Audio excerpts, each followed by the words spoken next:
입으로 돌아온 집 나가면 개고생이다입니다.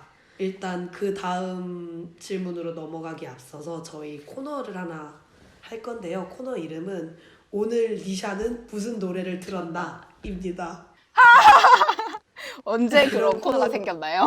계속 방금 생긴 거 아닌가요? 그러니까 대상만 바뀔 뿐이에요. 아, 현재는 그렇군요. 무슨 노래를 들었나 이런 아, 느낌으로. 그렇군요. 그러면 저는 오늘 중국 얘기니까 중국에 있었을 때 그리고 중국어를 배운 이후로 제가 가장 많이 들었던 중국 노래를 하나 소개시켜 드릴게요. 이 노래 별로 안 유명한데 그 후샤라는 가수의 아이샤라는 노래가 있어요.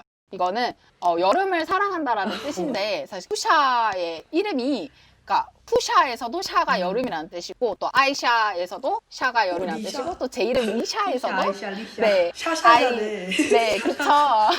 샤샤샤네요. 제가 그래서 되게 이 노래를 좋아하거든요. 듣기도 편하고, 목소리가 상당히 감미롭습니다. 그래서 듣기 힘들겠지만, 만약에 들을 기회가 있다면 한번 들어보시길 추천드리고요.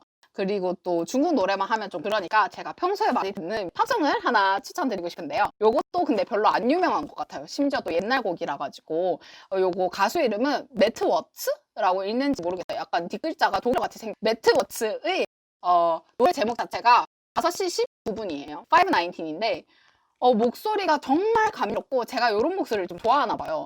다른 사람들은 별로 좋다고 안 하던데 저는 되게 좋더라고요. 근데 가사는 슬픈데 되게 뭔가 편하게 듣기 좋은 노래예요. 그리고 또 마지막으로 하나 말씀드리자면 제가 또 스페니쉬 노래 듣는 걸 되게 좋아하거든요. 그 언어체를 좋아해서. 네, 그 중에 다나 파울라라는 상당히 예쁜 가수가 있어요. 노래도 정말 잘하고 그냥 노래 자체가 다 좋아요. 그 중에서도 저는 꾼띠고라는 노래가 하나 있는데요. 그 노래를 추천드립니다. 다들 한 번씩 들어보셨으면 좋겠어요. 노래 추천을 굉장히 후루룩 네. 빨리 해주셨어. 그렇습니다. 그러면 또 질문. 네, 다음 질문으로 넘어가 볼까요? 중국에서 문화 충격이 있었던 적이 있나요? 중국에서 문화 충격이요. 중국에서 문화 충격은 첫 번째로 사람이 너무 많은 거? 이게 진짜 진짜 얼마나 많아요? 근데 이게 저도 당연히 얼마나 많은데 이걸 어떻게 말씀드려야 될지 모르겠는데 사실 그렇게 많은 인구를 본 게 저는 그때 처음이었던 것 같은데 아, 이게 진짜요? 제가 정확하게 기억나진 않지만 제가 있던 대학교 학생이 4만 명이 넘었었어요. 근데 대박. 근데 이제 저는 이제 12시 되면은 수업을 마쳤거든요. 근데 당연히 모든 학생이 수업을 듣는 건 아니잖아요. 그 시간에 대학이니까.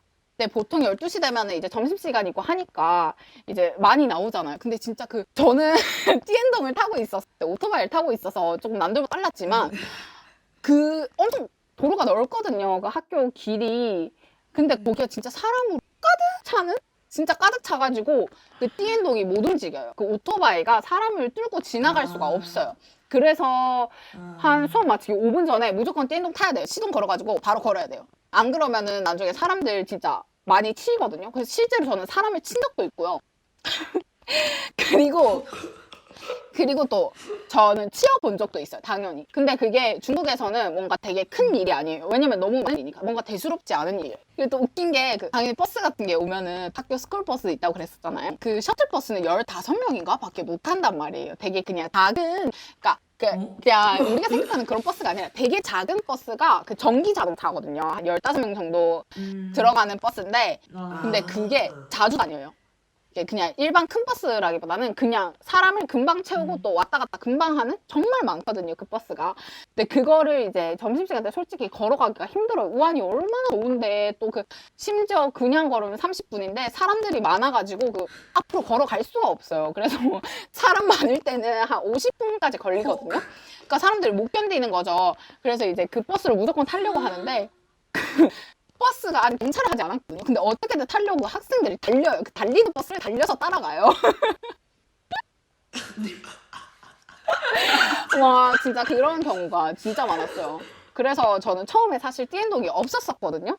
저는 약간 제가 오토바이에 치인 적이 있었기 때문에 커서 절대 오토바이를 타지 않겠다 이렇게 생각을 했었는데 없으니까 진짜 불편하더라고요. 저 중국인 따라갈 수가 없는 거예요. 솔직히 막 뒤에 있는 사람들 밀쳐가지고 타는 거 자체가 솔직히 한국인으로서 좀 힘들거든요. 그래서 저는 그냥 오토바이를 처음에는 이제 아는 오빠 뒤에 타고 다녔었죠. 예. 그랬고 또 저 중국에 와서 받은 컬처 쇼크가 좀 여러 가지라서 저는 사실 중국 가기 전에는 중국 되게 폐쇄적인 국가라고 생각을 했었거든요.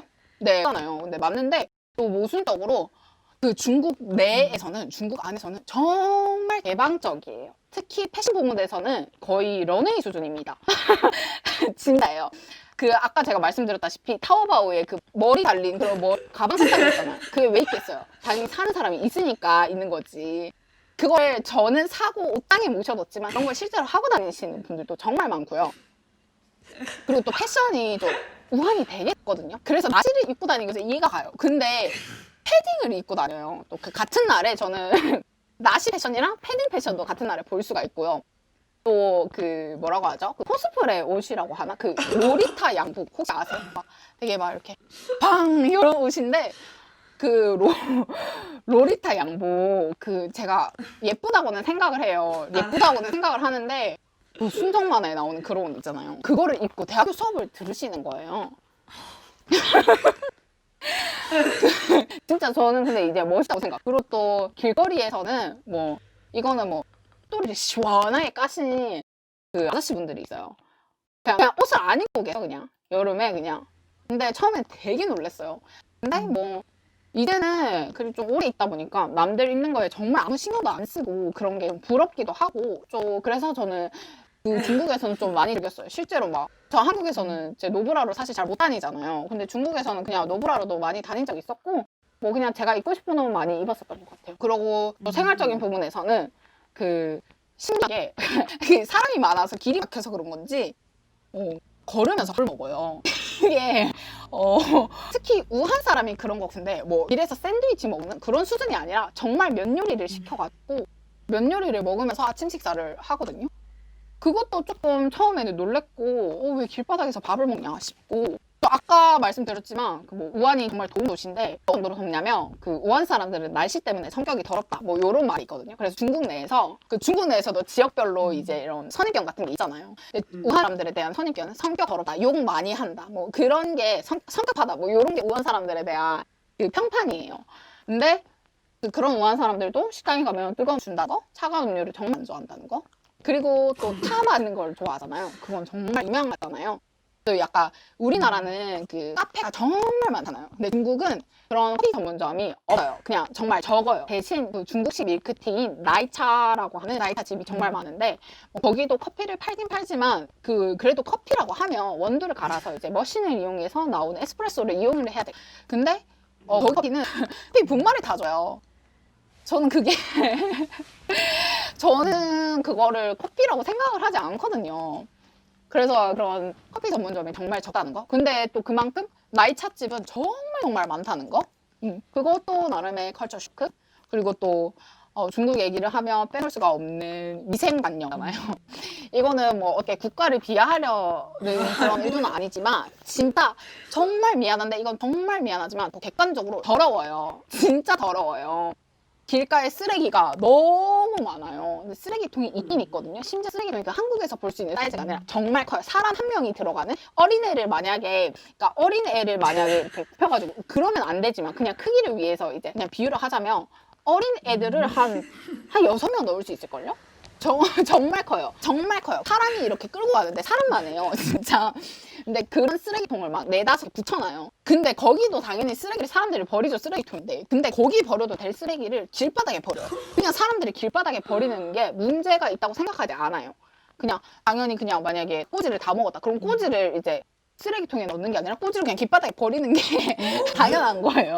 근데 또 어떻게 생각을 하시냐면 자기가 이 쓰레기를 길바닥에 버림으로 인해서 길바닥에 쓰레기가 생기고 또 그것을 치울 청소부라는 직업 일자리가 창출된다라고 생각을 하더라고요. 그래서 진짜로 보면은 중국이 그런 게 너무 신기한 게 진짜 돌아다니면서 청소를 하시는 분들이 정말 많아요. 근데 그 또 쓰레기를 버리는 분들이 너무 많으니까 항상 더러운 그렇더라고요. 그리고 또 그 쓰레기를 버리는 데도 있어서 우리나라는 분리수거가 되게 중요하고 또 일반 쓰레기 분리 버려야 수거를 해가시잖아요. 근데 중국은 그런 게 없어요. 분리수거 그런 개념 없고요. 그다음에 그냥 어느 수준이냐면 음식물 쓰레기랑 플라스틱이랑 캔이랑 그냥 일반 쓰레기랑 아무 그냥 마트에서 주는 봉지에 담아가지고 그냥 쓰레기를 떠놓잖아요. 끝이에요. 그런 거 보면서 저는 좀 되게 솔직히 하다 보면 편하고 분리수거를 하고 싶어도 할 수 있는 데가 없어요. 그래서 저도 중국에서 그렇게 살았죠. 근데 그러면은 약간 제 스스로 죄책감이 들어요. 약간 지구야 미안해. 약간 막 이래서 지구가 썩고 있구나. 또 길거리 음식도 당연히 위생관념이 좀. 근데 막 쓰레기통 말했잖아요. 그런 게 막 네다섯 몰려있고. 근데 그 몰려있는데 바로 옆에다가 음식을 빼요. 좀 아니지 않나요? 그래서 저는 진짜 비위가 좋은 편인데도 그 음식은 제가 끝까지 못 먹었어요. 도저히 먹을 자신이 없더라고요. 그리고 그냥 식당에서도 제가 토마토탕을 시켰는데 스푼에 벌레 시체가 묻어 있었던 적도 있고. 근데 또 너무 신기한 게 뭐냐면 길가는 이렇고 음식도 좀 더럽고 식당도 더럽고 한데 지하철은 정말 깨끗해요. 지하철 솔직히 말해서 한국보다 더 깨끗해요. 이거는 근데 좀 약간 좀 무서운 게 공안이 하나하나 감시를 하거든요. 그래가지고 그 지하철을 타기 전에도 그 모든 소지품을 그 왜 공항에서 보면은 엑스레이 이게 검사를 하잖아요. 그것처럼 지하철 그냥 타는데 조그마한 핸드백을 들고 타도 그것까지 무조건 검사를 해야 돼요. 줄 서가지고 그 공항 같은데 공항이래 공항 같은데 보면은 가방 그 이제 컨베이어 벨트처럼 나가는 거 있잖아요. 그거를 이제 다 진짜요? 검사를 하고 그 다음에 액체류가 있잖아요. 만약에 가방에 물이 들어 아니면 손에 무슨 음료를 들고 있다. 그러면 그게 테러 위험이 있다고 해가지고 자기가 마셔야 되거나 아니면 버려야 해요. 그래 공항 앞에서 마셔야 돼요. 가방에 물 있으면 꺼내가지고 물을 따가지고 본인이 직접 마시는 거를 보여줘야 이제 지날 수 있는 거예요. 그래서 그런지 지하철은 관리가 정말 잘 돼요. 그래서 중국인들이 원래 아무 데서나 막 먹고 그 다음에 그 해바라기 씨앗도 되게 좋아하고 아무튼 까먹는단 말이에요. 근데 지하철에는 그런 껍질도 찾아볼 수가 없고요. 그 미국 친구들이랑 같이 지하철을 타고 놀러 간 적이 있는데 미국 친구들이 너무 깨끗하다고 막 어썸 이러면서 막 사진을 찍었던 게 저는 기억이 나요. 네, 그럼 그렇게 검사를 해서 사람들이 지하철을 많이 안 타는 거 아니에요? 그냥 검사하는데 시간이 조금 걸리다 보니 중국에 사람이 없는 곳은 없어요.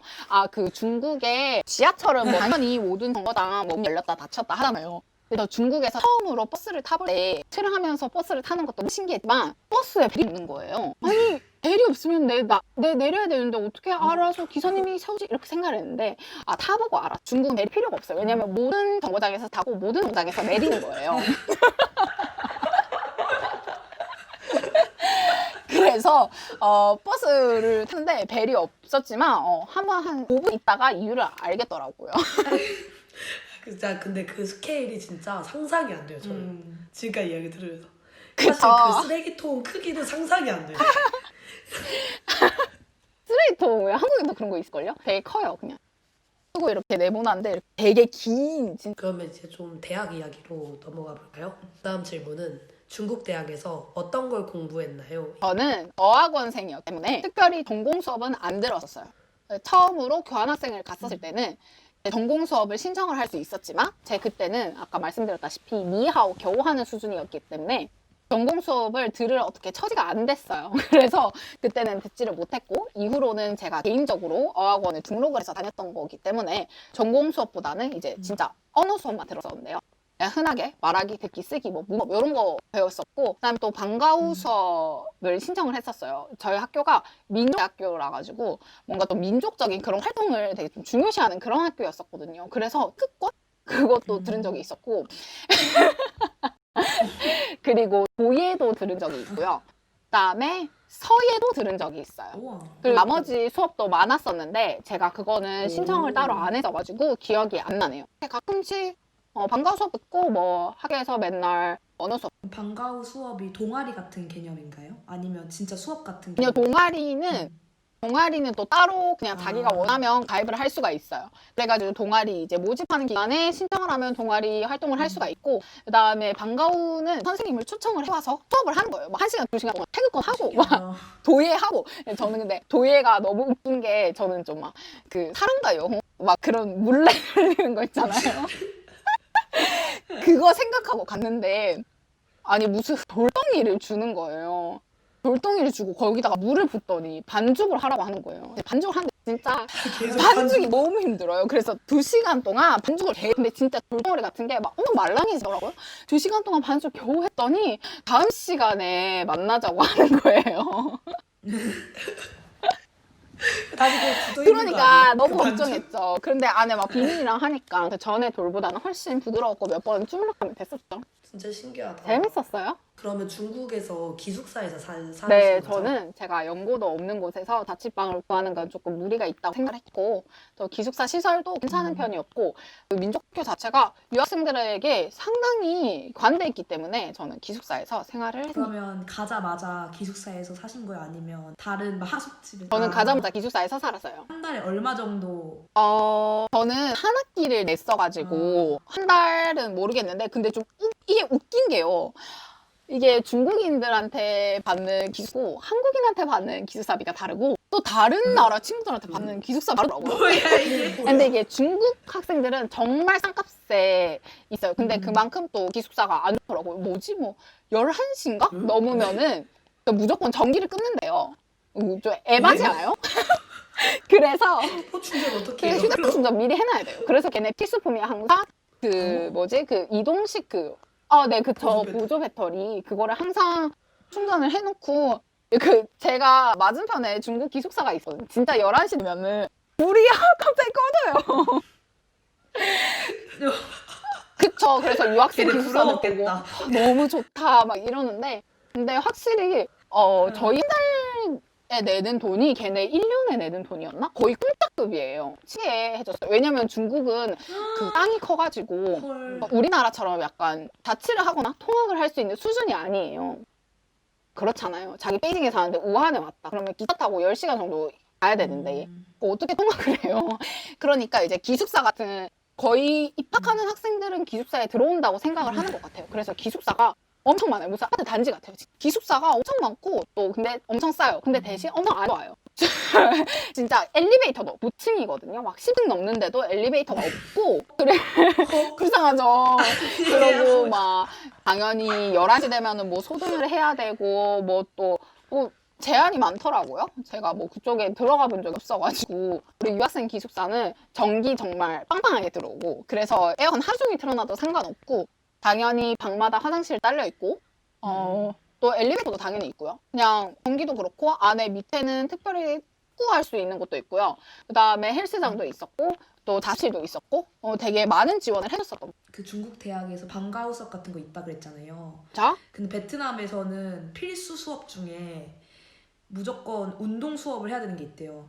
배구나 이런 거 무조건 해가지고 운동 수업 때문에 졸업 못한 사람이 진짜 많아요. 제 주변에도 운동 때문에 졸업을 못하고 했는데 코로나 때문에 운동 수업을 대면을 못하는 거예요.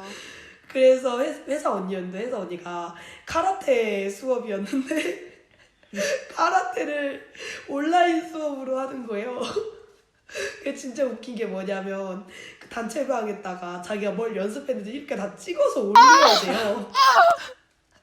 그래서 그거 단톡방을 봤는데 한 50명이 자기 카라테 프락티스 영상만 너무해. 계속 올리고 너무해.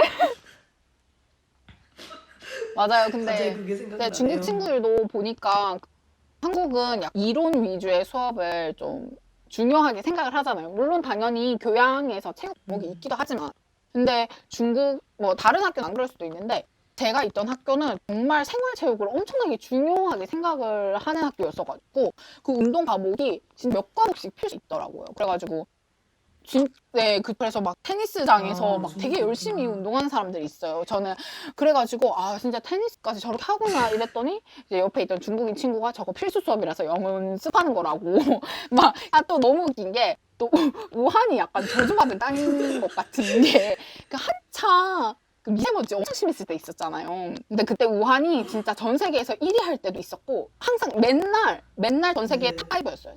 미쳤어요. 정말 날씨가 너무 안 좋아가지고 앞에 안개 낀 게 아니라 미세먼지가 끼고 막 그랬었던 거예요.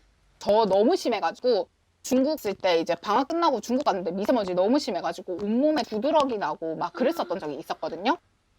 근데 미세먼지가 그렇게 심한데 아침에 이제 학교 가려고 기숙사 밖에 나오면 저희 또 기숙사 밖에 농구 코트가 있었거든요. 근데 중국 애들이 거기서 농구를 하고 있어요. 마스크도 안 끼고. 그래서 막 너무 놀랐어. 너네 공기도 안 좋은데 뭐하니 여기서. 마스크도 안 끼고. 내가 먼지 다 먹어줄 테니까 너는 학교 가라. 진짜 이랬어요. 막 진짜 맞아요. 그게 호방한 게 맞는 게 진짜 저희 처음 본 사이인데도 제가 말 걸어도 이렇게 잘 받아주고 호방하네. 그럼 기숙사에서 에피소드가 있다면 뭔가 설명해 주실 게 있으신가요? 많을 것 같아. 아니, 제가 학생 기사라고 말씀드렸잖아요. 그래서 정말 중국인 친구가 한 명도 없고 다양한 국가에서 모인 친구들밖에 없었어요. 아직도 잊을 수 없는 친구들이 있는데요. 그 중에 하나가 초콜릿 보이즈라고 아프리카에서 온 친구들이에요. 근데 초콜릿 보이즈라는 이름은 절대 제가 붙인 게 아니고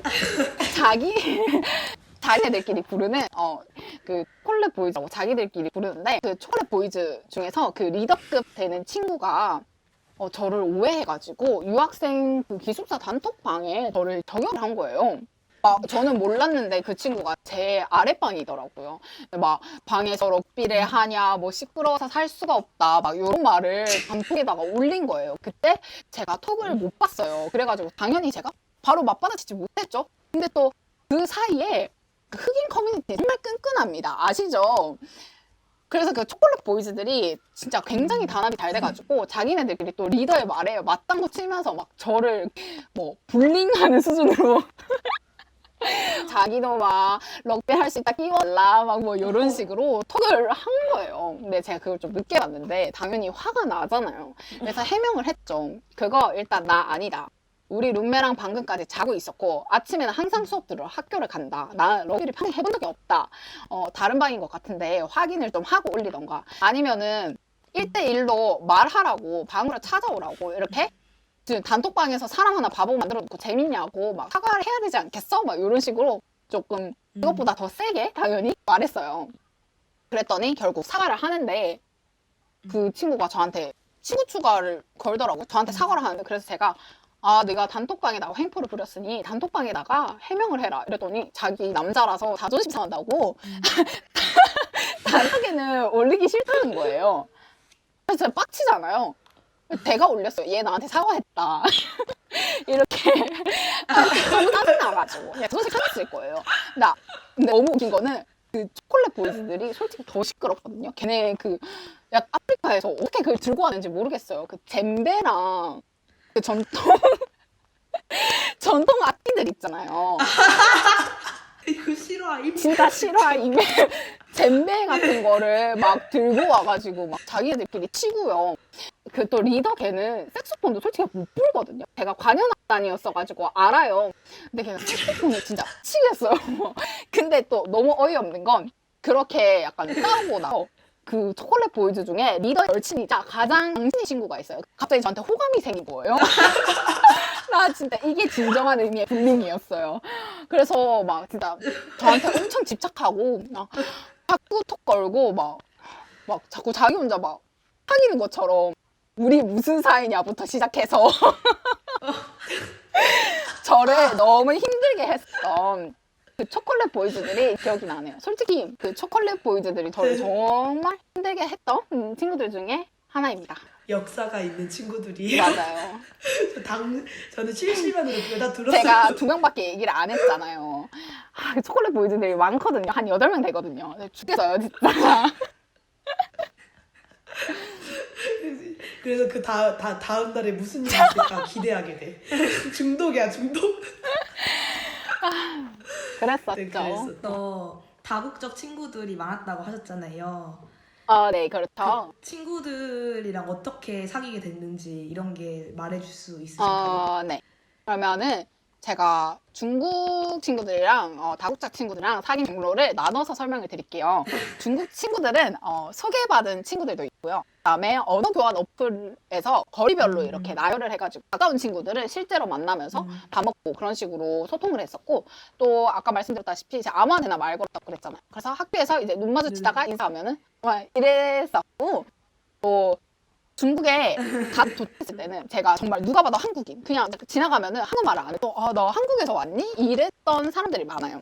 그렇게 한국에 대해서 되게 호의적인 친구들이 먼저 다가와줬을 때도 있었고요. 근데 그런 친구들은 사귀는 것보다 그 관계를 지속하는 게 더 힘들었었어요. 그리고 또 다국적 친구들은 일단 제가 수업을 같이 듣는 친구들도 있고요. 그 다음에 제가 유학생 기숙사에서 살았으니까 아무래도 자주 마주쳤잖아요. 그러니까 아면 트고 뭐 말 트고 성격이 잘 맞으면 친구 되고 뭐 걔네 방에도 놀러 가고 같이 술 마시고 클럽 가고 뭐 그러면서 친구가 됐었죠. 근데 생각이 나는 친구들이 몇몇 있어요. 당연히 좋은 친구들도 있고 또 안 좋은 친구들도 있고 뭐 그런데 또 저랑 되게 절친한 친구가 있어요. 사마트라는 친구가 있는데 성격도 정말 좋거든요. 근데 그 친구가 이제 제말님의 인스타를 보더니 반했는지 헐떡거린다는 소식을 들었거든요. 정말 오였습니다. 저한테는 연락을 안 한 지 상당히 오래거든요. 얼마 전에 뭐 인스타로 뭐 했다는 걸 제가 들었어요. 얼탱이가 없네요. 제 1호 팬이에요. 제 1호 팬. 맞아요. 대만님한테 DM 보냈나요? 네. 근데 맨 처음에는 리샤님이 좀 장난으로 그 친구 인스타로 저한테 댓글을 많이 달았었어요.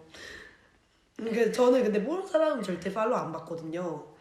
뭔가 이거 하는 꼬라지를 보니까 맞아요. 얘는 100% 리샤야 이런 느낌이 들더라고요. 그래서 여기서 뭐 해? 막 이러면서 이야기인데 이게 그래서 셋이서 공유가 된 거죠. 그 이야기가. 그리고 리샤님이랑 그때 영통도 했는데 영통했을 때 그 친구도 있었어요. 그래서 서로 인사도 나누고 그랬는데 저를 엄청 좋아한다는 게 느껴졌어요. 인스타에 뭘 올려도 맨날 디렉트로 답장이 와.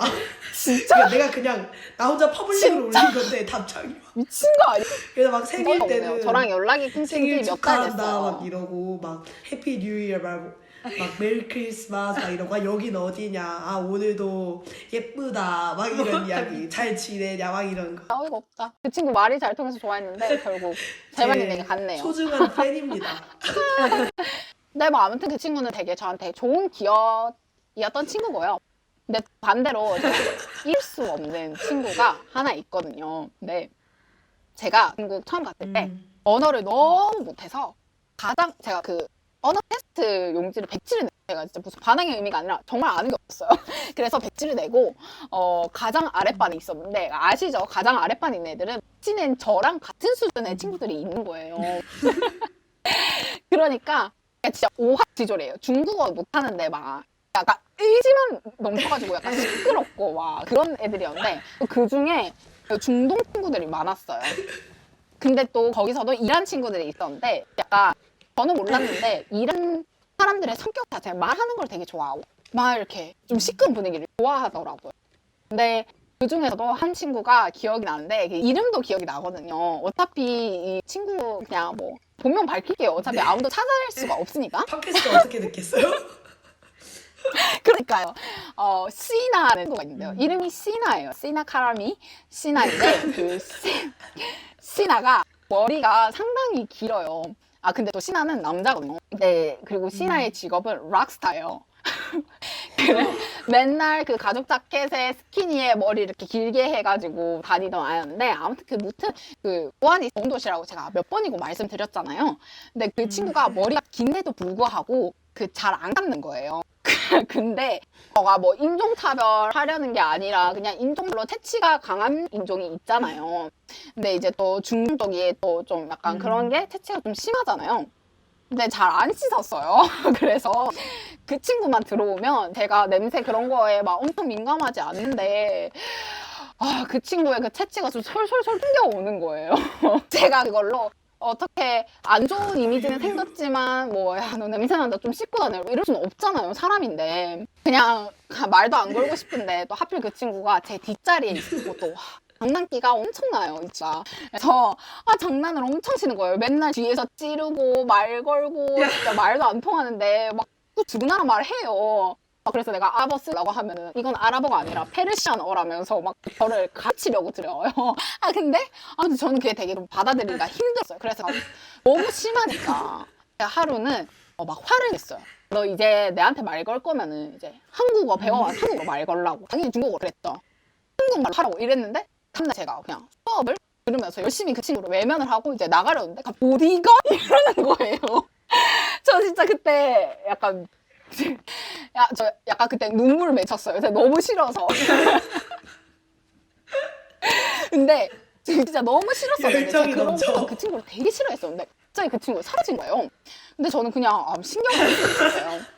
알고 보니까 그 친구가 카페에서 아르바이트를 해요. 근데 저는 그때도 아니 중국말도 못하는데 어떻게 아르바이트를 하지? 이렇게 생각을 했었는데 어떻게 하더라고요. 근데 저는 학생자였거든요. 그리고 그 친구 학생 비자였을 거예요. 중국은 그런 거에 되게 깐깐한데 학생 비자는 돈을 벌면 안 돼요. 근데 그 친구는 아르바이트로 인해서 돈을 벌었잖아요.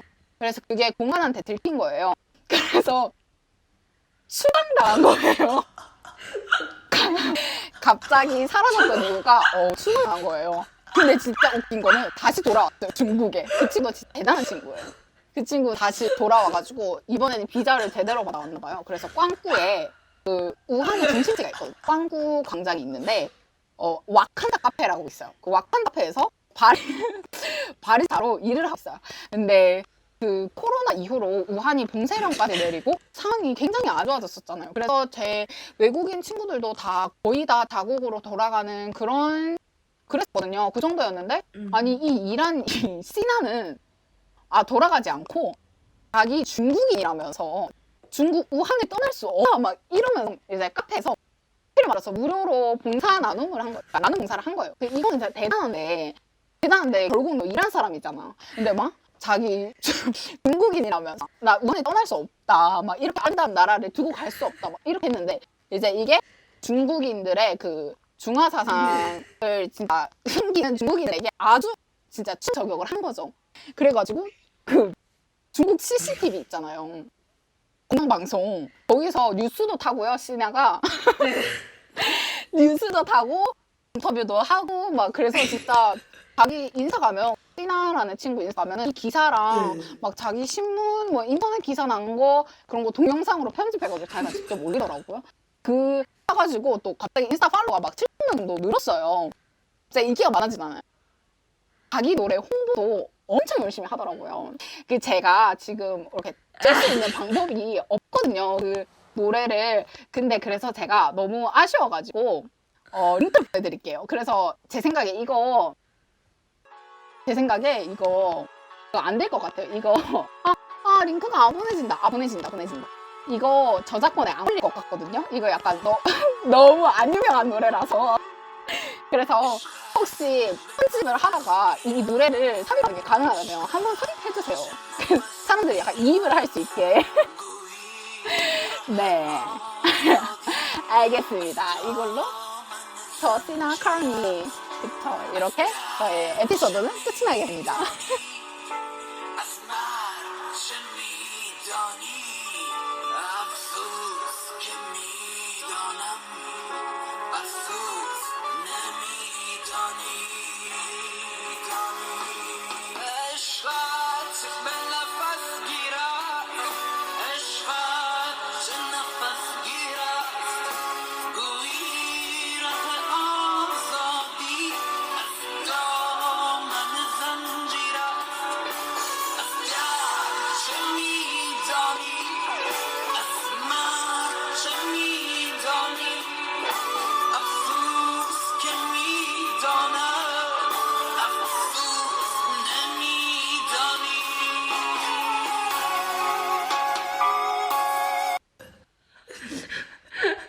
진짜 2년 동안 많은 일이 있었어요.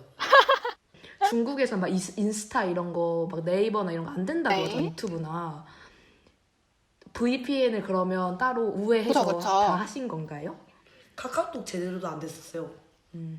그쵸. 중국은 네 엄청 심할 때는 막 옛날에 막 약간 한한령 내리고 그랬었잖아요. 막 한국 연예인들 중국 TV에 못 나오게 하고 막 그럴 때도 있었거든요. 근데 엄청 심해졌을 때 네이버도 안 됐어요. 그래서 네이버 이렇게 막 검색을 하면은 검색은 되는데 그거를 누르면은 안 들어가지고 또 한참 끊길 때가 있었고 그랬어요. VPN을 돌려도 잘 연결이 안 되던 그럴 때가 있었어요. 그리고 실제로 제 친구 중에 유튜브의 존재를 모르는 친구도 있었어요. 정말 신기하잖아요. 저 정말 충격 먹었어요. 저 처음에 장난치는 줄 알았어요. 그래가지고 중국인 친구인데 술 마시다가 유튜브 뭐 이렇게 얘기를 했는데 유튜브가 뭐냐고 그러는 거예요. 그래서 유튜브를 몰라? 아무리 그 중국에서 금지를 했다고 해도 약간 암암리에 다 하는 줄 알았거든요. 근데 정말 순수하게 정말로 금지하면 금지한 대로 안 하는 친구도 있구나라고 생각을 했어요. 대학생이라서 알았거든요.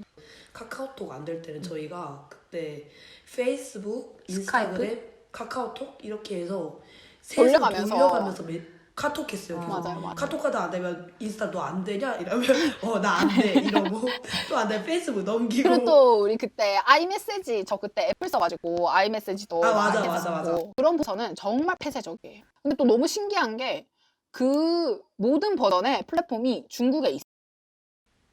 근데 그건 좀 약간 소름 끼는 것 같아요. 이거는 뭐 제가 더 이상 중국이 아니기 때문에 할 수 있는 말이지만 그렇게 진짜 그렇게 정말 가치라는 걸 하게 되는 것 같아요. 타오바오나 그런 것도 무조건 그 쯔부바오라는 계좌가 연결된 그 결제 방식으로만 구매를 할 수 있거든요. 그거 자체가 이제 개인이 어떤 품목을 샀는지까지 다 알 수 있는 거예요.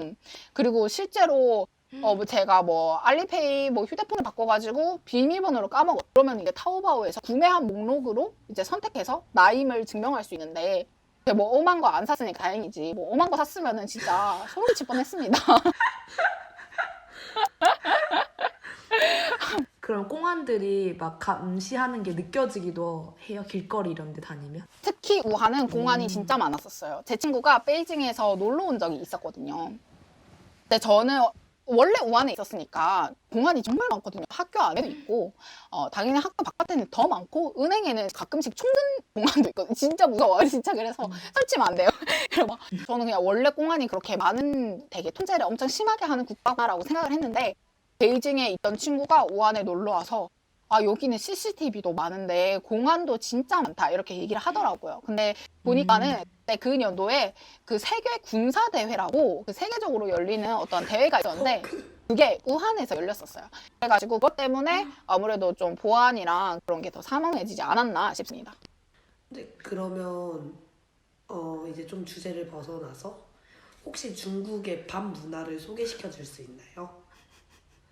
중국의 밥 문화요. 사실 제가 이 질문에 대해서 고민을 많이 했어요. 왜냐면 이게 뭐 어떻게 대답을 드려야 될지 잘 모르겠는 거예요. 밥 문화라고 해봤자 술 마시고 클럽 가는 거 말고는 뭐 별게 없지 않나요? 뭐 특별한 게 있나요? 전 그래가지고 일단 중국 술집 하면은 길거리나 야시장에 천막 치고 약간 양꼬치 같은 안주 먹으면서 맥주 먹는 그런 술집이고요. 그리고 그런 데는 뭐 저 같은 학생들도 많이 가지만 아저씨들도 많이 가요. 그리고 또 중국 술집 대학생들이나 아니면 젊은 사람들이 자주 가는 체인 술집도 있어요. 나름 펍인 거. 특히 우한에서는 헬렌스라는 술집이 정말 유명하고 또 많거든요. 그리고 저도 되게 자주 갔어요. 그리고 술 마실 때는 또 중국에서는 술이나 담배를 권하는 게 예의예요. 그게 매너예요. 되게 중하게 상대방을 이렇게 올려주는 매너인 거거든요. 술을 권하고 담배를 권하는 게. 그래서 또 그거를 받아주는 것도 상대방이 된 거죠. 근데 중국 담배가 정말 독해요. 그래서 아마 제일 낮은 게 5mm인가 6mm인가 이런 거거든요. 근데 한국은 아마 제일 높은 게 5mm인 걸로 알고 있거든요. 저는. 그거 진짜 한 달씩 피면 매일 피면 진짜 폐 썩어요. 그리고 이제 냄새도 진짜 안 좋아요. 아무튼 그런 거를 권하고 또 가게에 가면은 모두가 담배를 피고 있어요. 그래서 진짜 공기도 탁하고 너무 안 좋아요. 그럼 흡연 구역 이런 게 따로 흡연 없는 구역이 거예요? 없어요. 왜냐면 중국은 그냥 식당에서도 담배를 펴요. 당연히 이렇게 조금 약간 관리가 되는 그런 식당, 되게 비싼 식당에서는 그런 분이 없지만 그냥 길거리에 있는 식당에서는 막 아저씨들이 담배 피면서 먹는 경우도 있고, 그 다음에 또 제가 볶음밥을 시켜가지고 볶음밥을 볶고 있는데 볶음밥을 볶던 아저씨가 이제 다 볶고 나오잖아요. 그 귀에 담배를 꽂아놓은 담배 불 켜놓은 거를 뒤에 꽂고 계시더라고요. 이게 그 흡연의 향이 아니라 담배 향이었어. 니코틴이 살살 들어가. 네, 그랬던 경험도 되게 어이가 없는데 저는 또 막 그런 거에 대해서 엄청나게 좀 깐깐하잖아요. 담배 냄새 싫어하시면 중국 정말 싫으실 거예요. 왜냐면 거리에서 사람들 다 피고 그냥 어딜 가든 담배를 피니까. 그리고 저는 그래서 중국 담배를 한번 펴본 적이 있거든요. 친구가 권해서. 깜짝 놀랐어요. 진짜 저는 진짜 누가 저 목 조르는 줄 알았어요. 너무 독해가지고. 그 담배 그 니코틴 타르가 그 잇몸이랑 이빨이랑 혀에 다 끼이는 기분? 진짜 한 번 빨았는데도 그렇더라고요. 그래서 저는 그 이후로 술집을 가면은 약간 남들 다 담배를 피는데 저는 못 피겠어가지고 저는 물담배를 시켜가지고 또 물담배를 잡혔고요. 네, 이제 사랑하는 친구들끼리 차를 간다던가 아니면은 또 클럽을 간다던가 하거든요. 근데 저는 이제 막 DJ 그런 걸 잘 모르거든요. 그 우한에 유명한 DJ들이 진짜 전 세계적으로 유명한 DJ들이 자주 온대요. 뭐 제 친구 말로는. 근데 뭐 저는 모르니까 뭐 그거에 대해서 말씀드릴 수는 없지만 일단 제가 갔던 클럽은 정말 컸어요. 약간 스테이지가 크고 그다음에 그 사람들 막 뭐 앞에 나가서 춤추는 그런 곳 있잖아요. 그거 자체가 땅바닥이 사람을 가만히 못 있게 하더라고. 그래서 땅바닥이 이렇게 방방방 울려요. 진짜 근데 돈을 바른 느낌이 뭔 줄 알겠어요. 진짜 방방방 울려서 솔직히 처음에 별로 안 신났거든요. 근데 거기 있으면 약간 신나져요. 그런 것도 있었고 진짜 엄청 컸어요. 테이블도 되게 많고 그다음에 근데 또 그만큼 돈을 엄청 많이 쓰게 돼 있어요. 물론 중국에서는 남자들이 거의 다 페이를 하는 시기라서 저는 돈 쓸 일이 없죠. 근데 제 친구가 그때 왜 그랬는지 모르겠는데 돈이 많은가 봐요. 막 시키는데 기본 안주를 시키는데 저희 또 테이블을 잡았거든요. 테이블 안 잡고 돌아다니면서 놀 수도 있는데 테이블을 잡으면 편하잖아요. 근데 테이블 잡는데 그 제가 있었던 클럽에서는 테이블을 잡으면 그 테이블마다 담당 직원이 있어요. 그래가지고 그 직원 나 약간 불쌍한 것 같아. 그 직원이 가만히 서 있는 게 아니라 그 비트에 따라서 춤을 추셔야 되거든요. 리듬을 타시면서 이제 막 저희 음식이 모자라거나 다 먹었으면 접시 치우고 뭐 또 안 그러면 뭐 할 일이 없으면 저희 그 테이블 앞에서 춤을 추세요.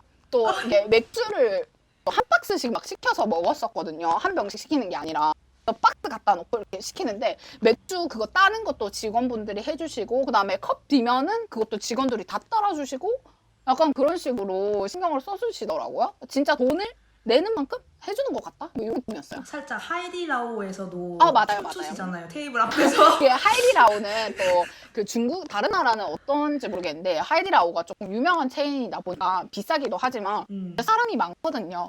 그래서 이제 웨이팅이 있을 때 그 발 마사지나 아니면 네일을 해줘요. 중국에서는. 맞아. 네, 그런 것도 있었고. 네, 그래서 일단 다 해줘요. 하이디라오. 그런 서비스적인 면에. 약간 근데 클럽도 그랬었던 것 같아요. 기억나는 썰이 하나 있다면 어떤 게 있을까요? 지금 너무 많이 이야기를 했나? 그냥 중국에 있어서 원래 유학생이라 당연히 돈에 떠달릴 때가 있잖아요. 근데 그 중국에는 탄탄이라는 엄청 유명한 소개팅 어플이 있어요. 중국에서는 그 소개팅을 하면 약간 사람 인식이 되게 안 좋잖아요. 약간 막 몸 이렇게 관련돼가지고 별로 좀 안 좋잖아요.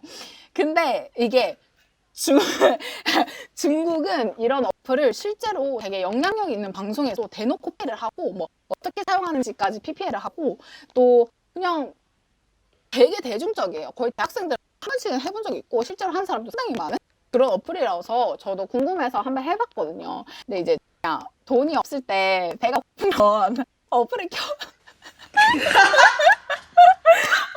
가지고 좀 사는 남자를 골라가지고 밥을 얻어먹고 좀 괜찮다 싶으면 한 번 더 얻어먹고 물론 그냥 연락 씹고 막 이렇게 양아치 같은 경험을 한 적도 있고요. 또 제가 띠엔동을 정기 오토바이 있잖아요.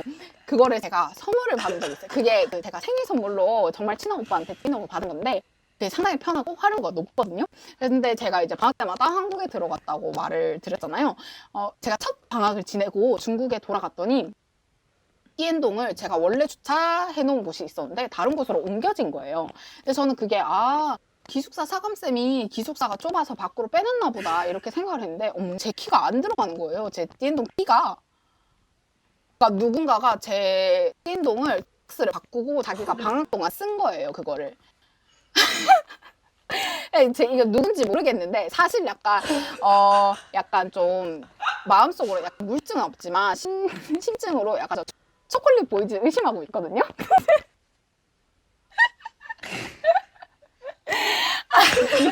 물론 아닐 수도 있죠. 근데 아무튼 그래서 제가 또 기숙사가 남쪽에 있었고 또 학교가 약간 이태리 나라처럼 되게 긴 구조였거든요.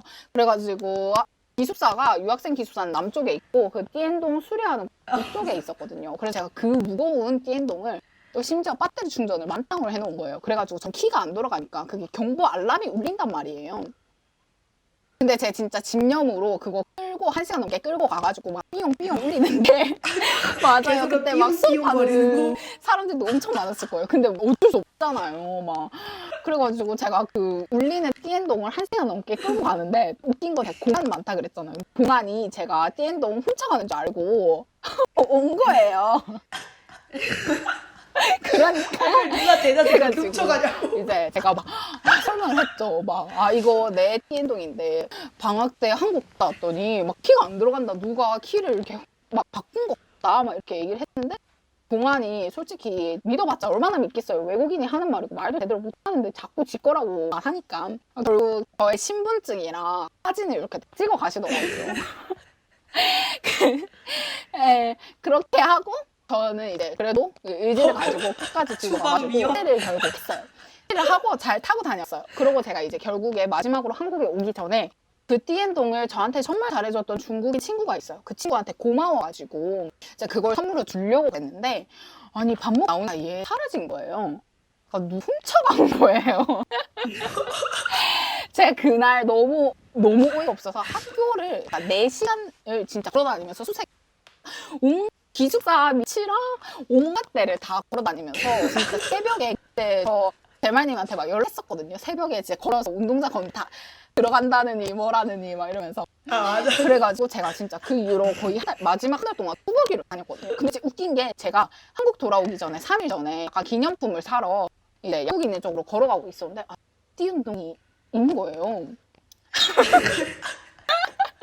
예, 근데 누가 봐도 제 거예요. 왜냐면 그래서 찐동 그 오토바이 배터리를 분해해가지고 훔쳐가는 사람이 많아요. 그래서 제가 그거를 체인을 넣어놨거든요. 체인을 넣기도 했고 제가 사람을 친 적도 있고 받친 적도 있고 그랬잖아요. 그만큼 애가 험해요. 그래서 약간 계기판에 유리가 금가고 막 좋거든요. 근데 그게 똑같은 거예요. 그걸 치잖아요. 그래가지고 제가 이 새끼를 내가 잡아야겠다 해가지고 그 계속 기다렸어요. 제자리에서 누가 보려고 끝까지 안 오더라고요. 그래서 그냥 뭐 근데 사실 뭐 제가 제 돈 주고 산 것도 아니니까 약간 기증했다라고 이렇게 생각을 했어요. 그랬었죠. 결국 그걸 봤다는 게 웃겨. 그러니까요. 진짜 안 봤으면 그냥 까먹었을 텐데 그걸 또 봐가지고 한국 오기 전에 또 약간 또 속에서 천물이 나. 그리고 또 웃긴 얘기 또 있어요. 그 뭐지? 중국에서 사귄 친구 중에 그 오빠가 있는데 한국어를 근데 되게 잘했어요. 그래서 그 오빠가 초반에 저를 되게 많이 도와주셨는데 그 오빠가 저한테 말하기를 중국엔 법이 없어 이러는 거예요. 막 빨간불이 지나가고 그래가지고 빨간불이라고 그래. 중국에 법이 없어 이런 거예요. 근데 이제 살아보니까 맞아요. 그 중국인이 그렇게 말할 정도면 법 없는 거. 그래가지고 저는 그 말을 되게 가슴속에 묻어두고 잘 살았어요. 맞는 것 같더라고요. 오늘 이렇게 우한에 대해서 정말 많은 이야기를 나눴는데 저희 녹음 최장 시간이에요. 지금 이게 2시간 10분이에요. 아니 근데 너무 너무 재밌게 진짜 경험 마치 제가 경험을 한 듯이 지금 잠깐 우한 갔다 온 다행이네요. 네. 리샤님은 오늘 하면서 어떠셨어요? 저는 솔직히 중국 얘기 아무한테나 하면 약간 중화사상에 찌들었다고 욕먹거든요. 그리고 제가 상당히 두려워요. 왜냐면 저는 그 중화사상을 겪었기 때문에 되게 만족해 생각하고 있기 때문에 그렇게 비춰지기가 싫단 말이에요. 그래가지고 이런 얘기 재밌는 얘기인데 뭔가 아무한테나 할 수가 없는 얘기예요. 또 약간 중화사상의 약간 인종차별주의자로도 이렇게 비춰질 수가 있기 때문에 근데 이런 얘기 오랫동안 극과 극이야. 중화사상. 그러니까 제가 인종차별자. 그래가지고 좀 그래도 이렇게 재밌는 얘기 재밌게 오랫동안 할 수 있어서 전 되게 좋았었어요. 네, 진짜 저도 정말 재밌게 했습니다. 네, 재밌는 썰을 들어서 오랜만에 코로나 시대 전 이야기. 마지막 코너인 네. 오늘 제 말은 무슨 영화를 보았나? 코너에 잠깐 들어갈게요. 오늘 제가 소개시켜줄 영화는 최근에 본 영화예요. 제가 트위터에도 올린 적이 있었는데 이게 독일에서 2020년에 개봉한 독일 영화 코쿤이거든요. 이 영화는 레오니 크리펜도 감독이 만든 성장 영화예요. 만 나이로 13살인 여자아이가 자신의 정체성을 찾아 나가는 이야기였고 여기서 LGBT 테마도 있고 그래서 저는 그냥 완전 이게 퀴어 영화인 줄 알았어요. 근데 정작 영화를 보고 나니 성장 영화라고 말하는 게 더 잘 어울리는 그런 영화였고, 이 영화를 제가 처음에 보게 된 계기가 쿠담 시리즈라고 독일 TV 시리즈가 있거든요. 제가 정말 좋아하는 시리즈고, 배우가 그냥 인스타에 추천글을 올렸어요. 제 생각에 지인인 것 같아요, 그 영화 배우랑. 근데 그래서 추천해주니까 한번 봐야지 하고 별 생각 없이 영화관에 갔고, 또 딴지도 제가 데리고 갔죠. 근데 영화가 너무너무 좋아서 진짜 저희 둘 다 너무 감동받아서 나왔습니다. 영화 제목인 코쿠는 한국어로 고치라는 뜻이거든요. 그 나비가 되기 전 고치. 그런데 이게 영화 내에서도 이 고치가 하나의 메타포처럼 나오기도 하고, 또 그 나이 때 겪을 수 있는 혼란을 11개의 에피소드로 설명을 정말 잘해줘요. 독일 사회에서 살아본 사람들은 누구나 공감할 만한 내용들도 정말 잘 녹여내려가지고, 그 영화 속에 나오는 노래도 너무 좋아서 거의 한 달 넘게 계속 들었던 것 같아요. 어쨌든 정말 재밌게 본 영화니 다들 한국에 어떤 플랫폼이 생긴다면 이 영화를 볼 수 있는 한 번씩 보기를 추천드립니다. 그러면 저희는 오늘 방송은 여기까지 하고 네. 다음 방송에서 찾아뵙겠습니다. 리샤님 오늘 나와주셔서 감사합니다. 감사합니다. 시간 내주셔서 너무 감사합니다. 그럼 여러분 2주 뒤에 다시 뵐게요. 지금까지 집 나가면 개고생이다의 제말 딴지 리샤였습니다. 감사합니다. 츄스.